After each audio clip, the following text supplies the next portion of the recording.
नहमदुहु व नुसल्ली व नुसल्लिमु अला रसूलिहिल करीम अम्मा बाद फ़अऊज़ु बिल्लाहि मिनश शैतानिर रजीम बिस्मिल्लाहिर रहमानिर रहीम। हज़रत शुरैह बिन उबैदुल्लाह रहमतुल्लाहि ताला अलैह फरमाते हैं कि हज़रत अली अल मुर्तज़ा शेर खुदा करमल्लाहु ताला वजहुल करीम के पास शाम के लोगों का, शाम वालों का जिक्र हुआ तो हज़रत अली रज़ी अल्लाह ताला अन्हु से अर्ज की गई, लोगों ने अर्ज किया कि या अली, आप शाम वालों पर लानत फरमाइए, लानत कीजिए। तो हजरत मौला अली शेर खुदा करमल्लाहु ताला वजहुल करीम ने इरशाद फरमाया कि नहीं, मैं शाम वालों पर लानत नहीं करूंगा। लोगों ने अर्ज किया, क्यों? हजरत मौला अली शेर खुदा करमल्लाहु ताला वजहुल करीम ने फरमाया कि मैंने हुजूर अक़दस रहमत आलम सल्लल्लाहु ताला अलैहि वसल्लम को इरशाद फरमाते हुए सुना है कि अब्दाल शाम में होंगे और वो हजरात 40 मर्द हैं। जब उनमें से एक वफात पाता है तो अल्लाह ताला उसकी जगह दूसरे को बदल देता है, यानी दूसरा अब्दाल उसकी जगह मुकर्रर कर देता है। और हजरत अली करमल्लाहु ताला वजहुल करीम की ये बातें बहुत कीमती हैं। आपने फरमाया कि उनकी बरकत की वजह से, उनकी बरकत से बारिशें होती बरसती हैं, उनके जरिए दुश्मनों पर फतह हासिल होती है और उनकी बरकत से शाम वालों से आजाब दूर होता है इन अब्दाल की वजह से। तो ये अब्दाल जो हैं ये अल्लाह के वली हैं, अल्लाह के महबूब बंदे हैं। तो मालूम हुआ कि अल्लाह के वलियों का वजूद जो होता है वो बाइस बरकत है, वो बाइस रहमत है। अल्लाह के वली जहां भी हों, अब्दाल जहां भी हों, उनकी वजह से दुश्मनों पर भी फतह हासिल होती है, उनकी वजह से बारिशें भी आती हैं, उनकी वजह से बरकतें भी मिलती हैं और उनकी वजह से आजाब भी दूर होता है। सामीन मोहतरम, औलिया अल्लाह की बहुत सारी किस्में हैं जिनको उलमा इकराम ने बयान फरमाया है। नंबर 1 है जी अक्ताब, ये कुतुब की जमा है। कुतुब उसे कहते हैं कि जो खुद या किसी के नायब के तौर पर हाल और मकाम दोनों का जामे हो, यानी हाल से भी वाकिफ हो और अपने मकाम से भी वाकिफ हो कि अल्लाह ने मेरे जिम्मे क्या काम लगाया है, अल्लाह ताला ने मुझे किस मकाम पर रखा है और मैं किसी का नायब हूं या अल्लाह ने डायरेक्ट मेरे ऊपर इनायात फरमाई हैं, तो वो इन चीजों को जानने वाला और जामे हो। नंबर 2 आइम्मा, यानी जिसको इमाम कहते हैं, आइम्मा इमाम की जमा है। ये वो हजरात हैं कि जो कुतुब के इंतकाल के बाद उसके खलीफा बनते हैं। जब कुतुब इस दुनिया से पर्दा कर जाता है तो इनको जनाबे वाला उस कुतुब का खलीफा बना दिया जाता है, इनको आइम्मा कहते हैं और वो कुतुब के लिए वजीर की तरह होते हैं। हर जमाने में इनकी तादाद सिर्फ 2 होती है। ये जो इमाम होते हैं, आइम्मा होते हैं, ये सिर्फ हर जमाने में 2 होते हैं। नंबर 3 है जी औताद। औताद हर जमाने में इनकी तादाद सिर्फ 4 होती है। ये पूरी कयामत तक ये 4 ही रहेंगे। इन चारों में से जब कोई इंतकाल कर जाता है तो अल्लाह ताला इनकी जगह किसी और को चुनकर मुकर्रर फरमा देता है।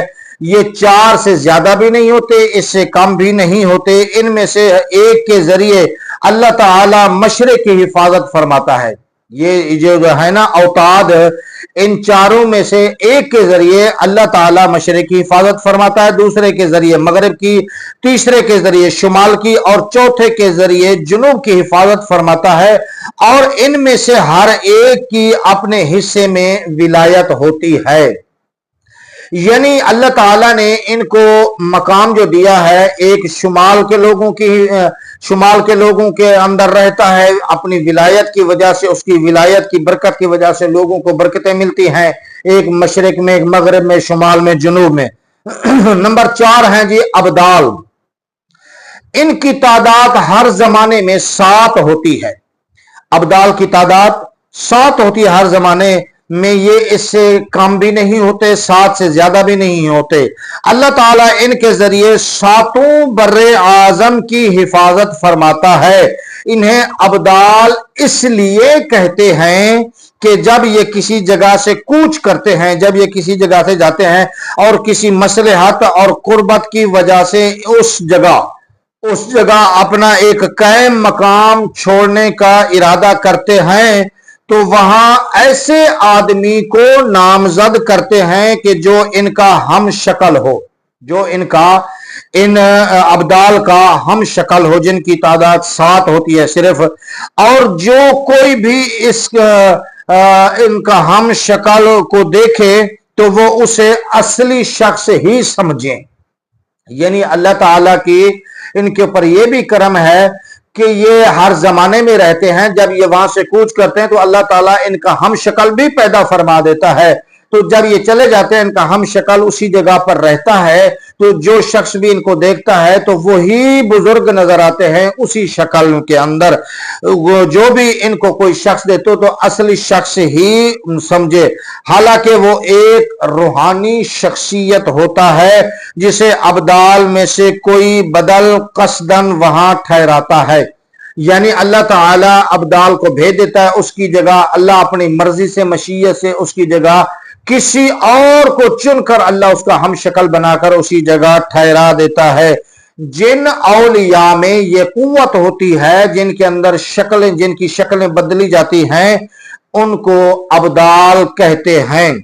جناب والا نمبر 5 پر ہے رجال الغیب، اہل اللہ کی اصطلاح میں یہ وہ لوگ ہیں، اہل اللہ یعنی اللہ کے جو نیک بندے ہیں، اللہ کے جو ولی ہیں، ان کی اصطلاح میں، ان کی زبان میں، ان کی تشریح و تفصیل میں یہ وہ لوگ ہیں جو رب کی بارگاہ میں انتہائی عاجزی کا اظہار کرتے ہیں اور تجلیات رحمان کے غلبے کے سبب آہستہ آواز کے سوا کچھ کلام نہیں کرتے، ہمیشہ آہستہ دھیمے لہجے میں، بڑے پیار بھرے لہجے میں بولتے ہیں، جب بھی بولتے ہیں پیار سے ہی بولتے ہیں، علم بولتے ہیں، تو ان کو رجال الغیب کہا جاتا ہے۔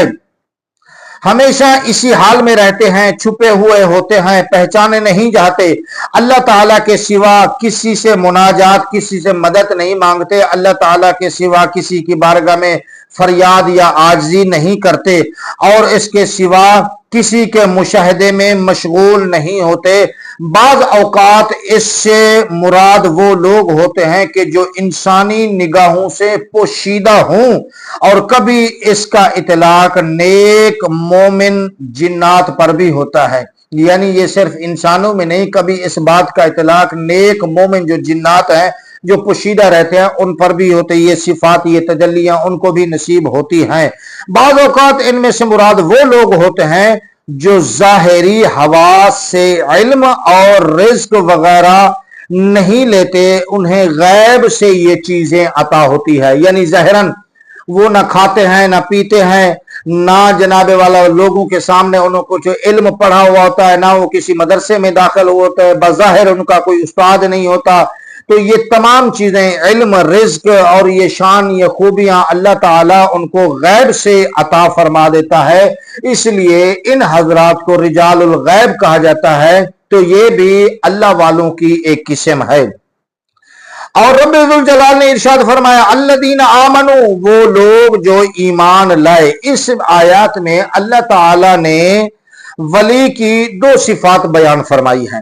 الذین آمنوا، اس میں اللہ تعالیٰ نے ولی کی 2 صفات بیان فرمائی ہیں۔ نمبر 1، ولی وہ ہے جو ایمان کے ساتھ متصف ہو۔ ایمان کا معنی ہے وہ صحیح اعتقاد جو دلائل پر مبنی ہو، یعنی اس کا عقیدہ، اس کا نظریہ ایسا مضبوط ہو جس طرح دلائل مضبوط ہو، اس کا ایمان، اس کا اعتقاد، اس کا نظریہ بھی مضبوط ہو۔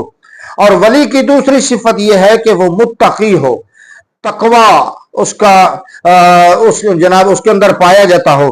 تقوی کا معنی یہ ہے کہ جن کاموں کو کرنے کا اللہ تعالیٰ نے حکم دیا ہے انہیں کرنا، اور جن کاموں سے اللہ نے منع فرمایا ہے ان سے اجتناب کرنا، یہ ولی کی صفت ہو، اس میں اپنی مرضی کا کوئی عمل دخل نہ ہو، اور اس کے ساتھ ساتھ جناب والا ہر اس کام کے لیے کوشش کرنا جس میں اللہ کی رضا ہو، اور ہر اس کام سے بچنا جو اللہ تعالیٰ سے دور کرنے والا ہو۔ ان تمام چیزوں سے بچنا یہ اللہ کے ولی کی شان اور صفت ہوتی ہے۔ تو اگلی ویڈیو میں ہم انشاءاللہ لہم البشرى فی الحیات الدنیا وفی الآخرۃ لا تبدیل لکلمات اللہ ذلک هو الفوز العظیم۔ اس آیت کی تشریح تفصیل کریں گے۔ اللہ تعالی ہمیں اولیاء اللہ سے سچی عقیدت محبت نصیب فرمائے، آمین۔ السلام علیکم۔